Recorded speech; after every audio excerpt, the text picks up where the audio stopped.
So what's up, y'all? So look, check it out. Benavidez Sr. came out here and he finally broke silence on David Benavidez' injuries going into this fight and how banged up he really was going into this fight, bro.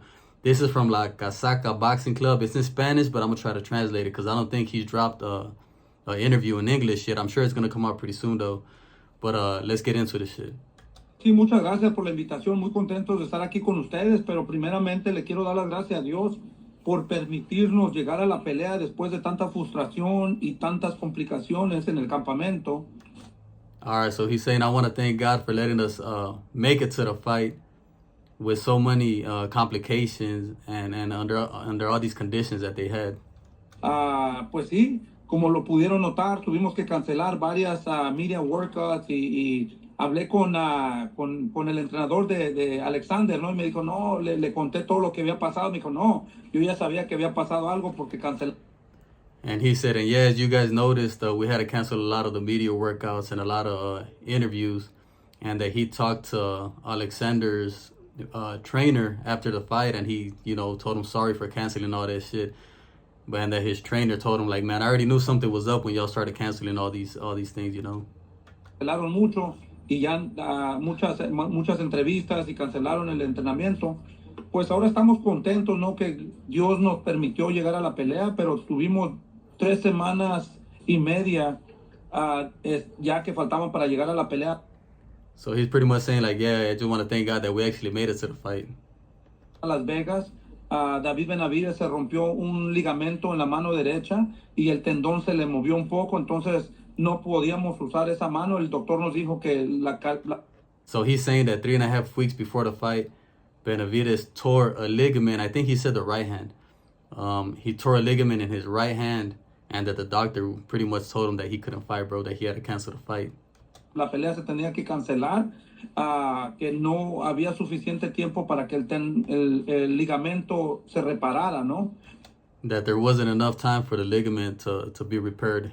Y pues nosotros dijimos la pelea se va a hacer con una mano, empezamos a usar la mano izquierda y And he said that, no, there's no way they were going to cancel the fight, bro. So they said that they were just going to go and use the left hand, Sobreusó y también se seleccionó la mano izquierda y ya queda.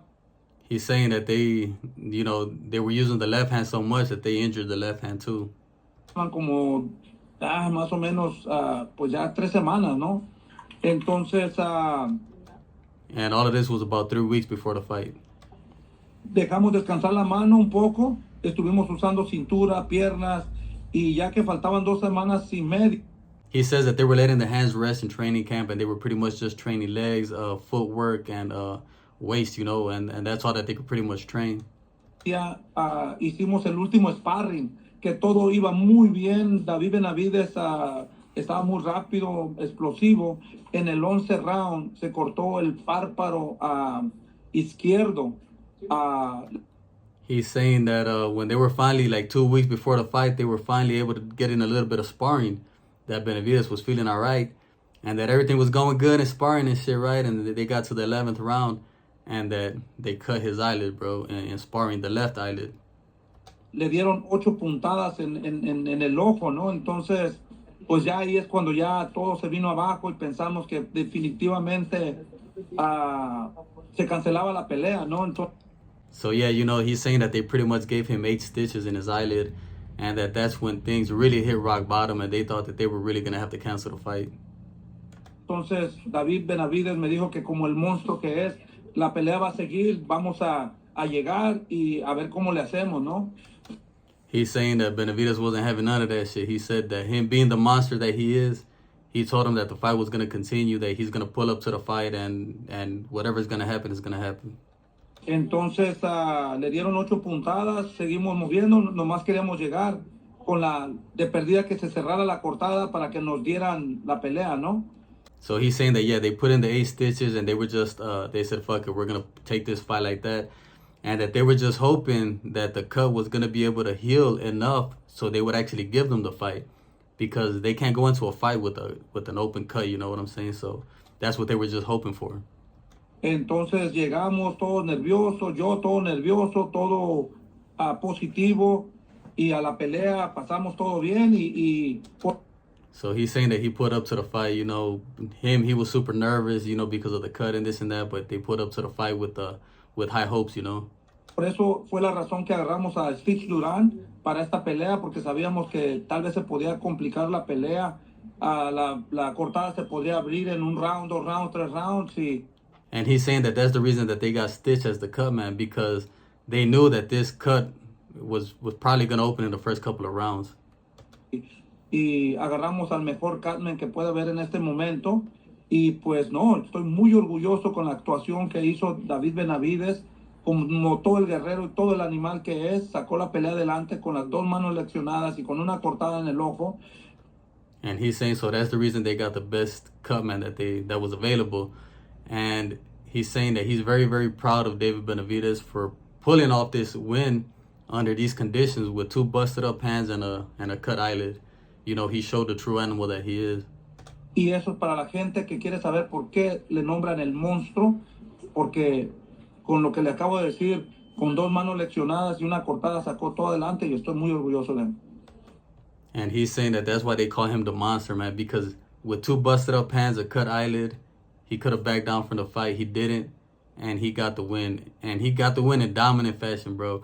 I think I'm going to leave it at that. This shit is long as fuck, but I'm not going to drag this video out too long, man. I just kind of wanted to come out here and show you guys what conditions Benavidez fought under, you know, which is pretty tripped out, bro. If you really stop to think about it, if he was under all of them conditions, man, and he did that shit to Gvozdyk, you know what I'm saying? Goddamn, bro. Me personally, I thought he had a hell of a fight, bro. He dominated that fight, dominated Gvozdyk, the bigger guy. And now it turns out that he did that with all of this shit. That's pretty tripped out, bro. You got to give, you know, big shout out to David Benavidez for not letting his fans down and actually going through with his fight, bro. How many people would have actually went through with the fight under these conditions? You know, and this is like I say, bro, these are the times that Benavidez fans are proud to be Benavidez fans, man, because once again, David Benavidez has not let us down for shit. This guy's a monster, bro. This is what you want in your fighter, you know what I'm saying? This guy has not let us down. He did all this shit because he didn't want to let his fans down.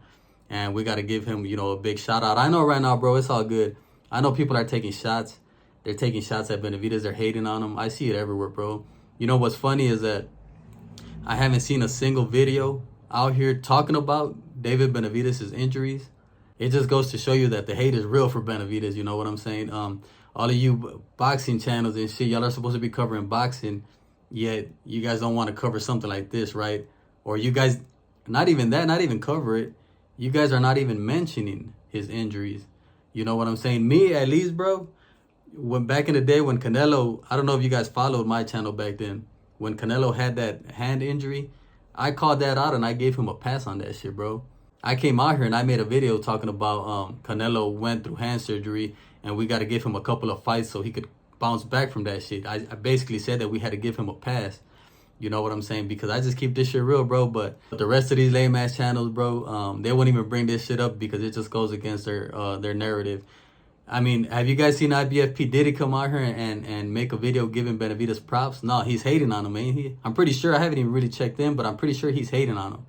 You know, that motherfucker had Gvozdyk upsetting Benavidez, man. And like I told y'all, he slowly tried to switch the narrative. But at the end of the day, we remember what it was. And, you know, you were wrong again, motherfucker, like you're always wrong. And don't think I'm going to let you off the hook, bro. I remember everything that you said, and we're going to hold you true to your word. Any decision Canelo makes at this point is not on him. But yeah, you know, I just wanted to come out here and translate this video, bro, because I haven't seen no interviews in English about Benavidez Sr. talking about this shit. So I thought it was a good interview, you know, shout out to like Osaka Boxing Club. But yeah, man, it was pretty tripped out that Benavidez actually went into this fight moving up a weight class with all of these injuries, you know.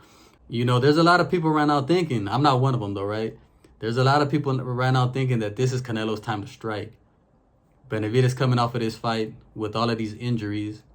Why wouldn't Canelo strike right now, right? If he was ever going to strike, he would do it right now for September. Because Canelo could tell Benavidez, hey, I'll fight you, but you got to be ready for September. And Benavidez would have to do it. Even with all of these injuries, he'd have to do it, you know, because because Canelo is just a diva. And this would be pretty much what he did to Kovalev, you know, making Kovalev fight him coming off of a fight like this. This would be the same thing. So the way Canelo moves, if he were to ever want to fight Benavidez, bro, this would be the time. And there's a lot of people out here thinking that he might, you know, but I'm not one of them, bro. Even with all of these injuries, I still think Canelo is scared of Benavidez, bro, and I don't think he wants nothing to do with Benavidez. So we'll see what happens, right? But yeah, Benavidez is coming back down to 168. He's gonna push for the fight for Canelo, and we'll see if the WBC holds true to their word, you know. But that's pretty much it for me, man. I just wanted to get this video out here. Let me know what you guys think about this shit. Go ahead, leave me a comment, subscribe to the channel, and I'll be on to the next one, man. I'm out.